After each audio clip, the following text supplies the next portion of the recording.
Европската унија да ги отвори преговорите со Република Северна Македонија, а меѓународната заедница ќе го покаже своето стратешко партнерство преку официјален прием и полноправно членство на земјата и во НАТО алијансата е пораката која како поддршка за нашата земја ја испрати црногорскиот претседател Мило Ѓукановиќ од посетата на Скопје.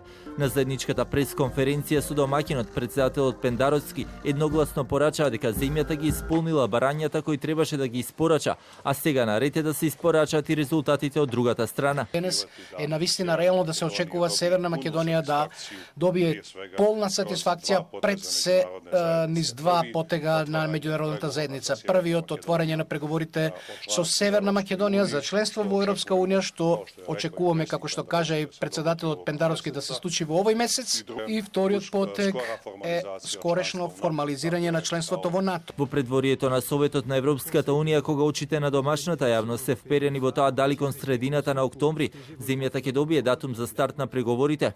Но и кога се позачестени се реакциите од бугарска страна околу отворените прашања, меѓу кои ликот и делото на Гоце Делчев, шефот на државата Пендаровски вели нема било каква официјална најава за таква блокада од бугарскиот државен врв, а дека земјата ја има поддршката на САД и меѓународната заедница, говори и посетата на високиот американски представник Мајк Помпео, кој в петок доаѓа во Македонија. Нема никаква најава од ниту еден релевантен политички фактор во соседна Бугарија. Дали е тоа владата, дали се надлежните министри, дека Бугарија сега ќе не блокира во средината на овој месец, кога чекаме да добиеме датум за преговори. Ја чекаме се европската одлука, или на 15 или на 17 октомври.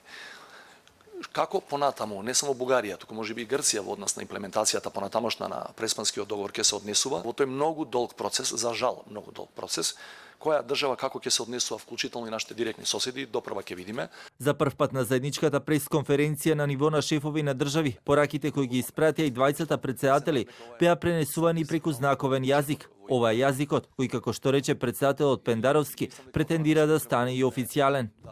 Ова е прв пат на највисоко политичко ниво да имаме толковен јазик.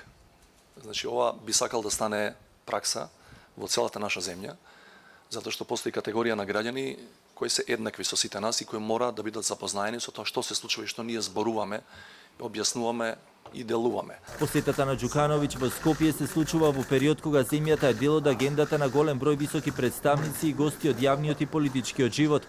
Таа доаѓа како претходница на посетата на американскиот државен секретар Помпео, но и откако вчера во рамките на самитот на Западен Балкан присутни беа над 450 гости од јавниот и политичкиот живот, меѓу кои поранешниот премиер на Грција Ципрас